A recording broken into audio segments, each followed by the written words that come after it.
হযরতে তালহা, হযরতে আব্দুল্লাহ ইবনে রওয়াহা রাদিয়াল্লাহু তাআলা আনহু, যায়েদ ইবনে হারিস রাদিয়াল্লাহু তাআলা আনহু, হযরত জাফর তাইয়ার রাদিয়াল্লাহু তাআলা আনহু, তিনজনকে আল্লাহর হাবিব মুতার যুদ্ধের সেনাপতি বানায় পাঠাইলেন। আল্লাহর হাবিব বললেন, আমার পালক পুত্র যায়েদ যদি শাহাদাত বরণ করে, জাফর ইবনে আবি তালেব সেনাপতির দায়িত্ব পালন করবে। জাফর ইবনে আবি তালেব যদি শাহাদাত বরণ করে, আব্দুল্লাহ ইবনে রওয়াহা সেনাপতির দায়িত্ব পালন করবে। সেও যদি শাহাদাত বরণ করে, তাহলে মুসলমানরা পরামর্শ করবে একজন সেনাপতি নিযুক্ত করে তার নেতৃত্বে জিহাদের কাজ পরিচালনা করবে।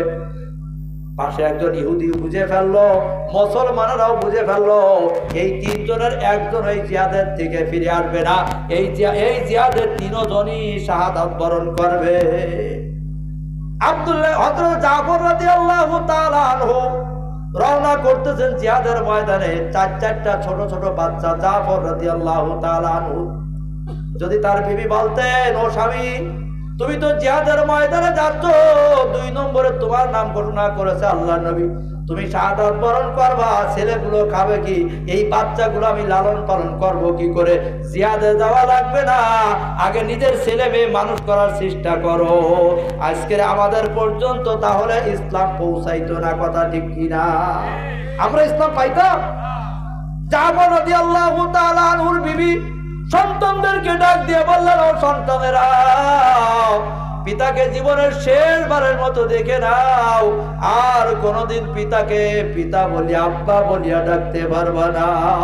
জাফর রাদিয়াল্লাহু তাআলা ঘরের থেকে বের হলেন, সন্তানগুলি পিছনের থেকে আব্বা আব্বা করিয়া ডাকে। জাফর রাদিয়াল্লাহু তাআলা পিছনের দিকে ফিরেও তাকান না। সন্তানের মায়ায় যদি জিহাদের পথ থেকে ফিরে তাকা হয়, আল্লাহ তাআলা বেজার হয়ে যাবে, ইসলামের প্রচার প্রসারে বিঘ্নতা ঘটবে। জাফর রাদিয়াল্লাহু তাআলা আনহু সন্তানের চিন্তা করেন নাই, বিবির চিন্তা করেন নাই, ইসলামের চিন্তাকে প্রাধান্য দিয়েছেন, ঠিক কিনা? আজকে আমার প্রত্যেকটা ঘরের মুসলমানেরা, প্রত্যেকটা যুবক ভাইরা জাফর রাদিয়াল্লাহু তাআলা আনহুর মতো যদি ইসলামের দরদি হয়ে যেত, ইসলামের কান্ডারি হয়ে যেত, আজকের ইসলামের সমস্ত জায়গায় জয় জয় বইত, কথা ঠিক কিনা? আব্দুল্লাহ ইবনে রওয়াহা রাদিয়াল্লাহু তাআলা আনহুর 4 জন স্ত্রী ছিল। বিবাহ করেছেন আব্দুল্লাহ ইবনে রওয়াহা রাদিয়াল্লাহু তাআলা, সদ্য বিবাহের একজন স্ত্রীও তার ঘরে বিদ্যমান। চারজন স্ত্রীকে রেখে আব্দুল্লাহ ইবনে রওয়াহা রাদিয়াল্লাহু তাআলা আনহু জিহাদের ময়দানে রওনা করলেন। একজন বিবি বলল, স্বামী, এইমাত্র আপনার সঙ্গে আমার বিবাহ হয়েছে, একটু ঘরের মধ্যে আসেন, আপনাকে একটাবার দেখে রাখি, কিয়ামতের ময়দানে যাকে আপনাকে দেখে চিনে নিতে পারি।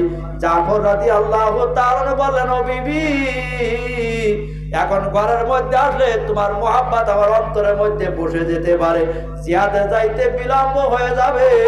তুমি যদি আমার শাহাদাতের পর ধৈর্য ধারণ করে থাকতে পারো, আল্লাহ তাআলা তোমার সঙ্গে আমার আখিরাতে পরিচয় করাইয়া দিবে।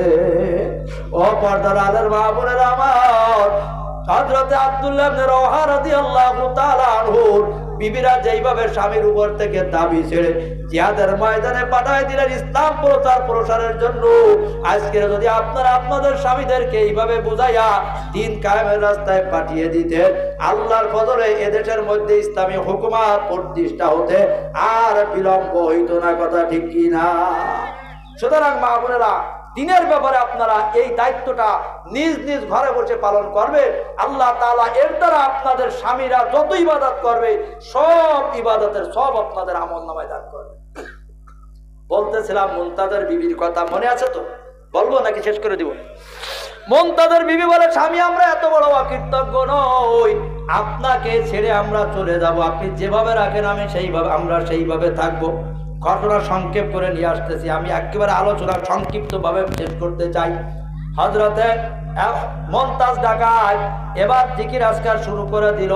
আমার মা বোনদের জন্য আর একটা কথা এখানে বলে যাই। রাসূল করিম সাল্লাল্লাহু আলাইহি ওয়াসাল্লাম যখন মেরাজে জাহান্নাম পরিদর্শন করলেন, আল্লাহর হাবিব দুনিয়ায় আসার পর জান্নাত জাহান্নাম পরিদর্শন করে মহিলাদের একটা তালিম ডাকলেন বিলাল রাদিয়াল্লাহু তাআলা আনহুকে দিয়ে। আল্লাহর হাবিব পর্দার আড়ালে থেকে মহিলাদেরকে বয়ান করে শোনাচ্ছেন, ইয়া মাশারান নিসা তাসাদ্দাকনা, হে সম্মানিত নারী জাতি, তোমরা বেশি বেশি করে দান সদকা করো। ফাইন্নী উরিদু কুন্না আকসারা মিন আহলিন নার, আমি তোমাদের অধিকাংশ নারীদেরকে জাহান্নামে দেখে এসেছি। মহিলারা বলল, কুলনা ওয়া বিমা ইয়া রাসূলুল্লাহ, কোন অপরাধের কারণে মহিলাদেরকে আপনি জাহান্নামে বেশি সংখ্যক দেখেছেন? আল্লাহ নবী সাল্লাল্লাহু আলাইহি ওয়াসাল্লাম বললেন, কারণ হইল দুইটা।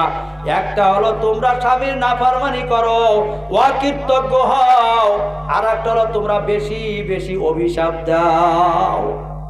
স্বামীর অকৃতজ্ঞ হওয়ার কারণে আর বেশি বেশি অভিশাপ দেওয়ার কারণে আমি তোমাদের অধিকাংশ নারীদেরকে জাহান্নামে দেখে আসছি।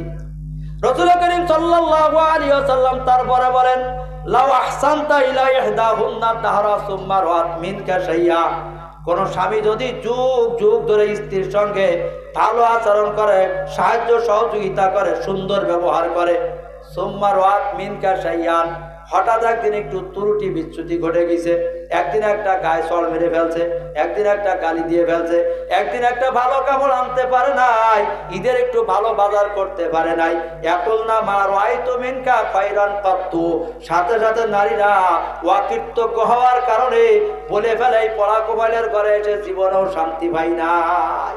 কি বলে কি বলে না? আপনাদের রূপসা এলাকার মহিলারা ভালো, এখানে আমার জাহিদ ভাই তালিম তুলিম অনেক কিছু করে, উনি করে মহিলাদেরকে অনেক ভালো বানায় ফেলছে আমার মনে হয়, কি ঠিক না? আপনাদের এলাকার না বলতে পারে, কিন্তু অনেক এলাকায় মহিলারা এরকম বলে। কি বলে কি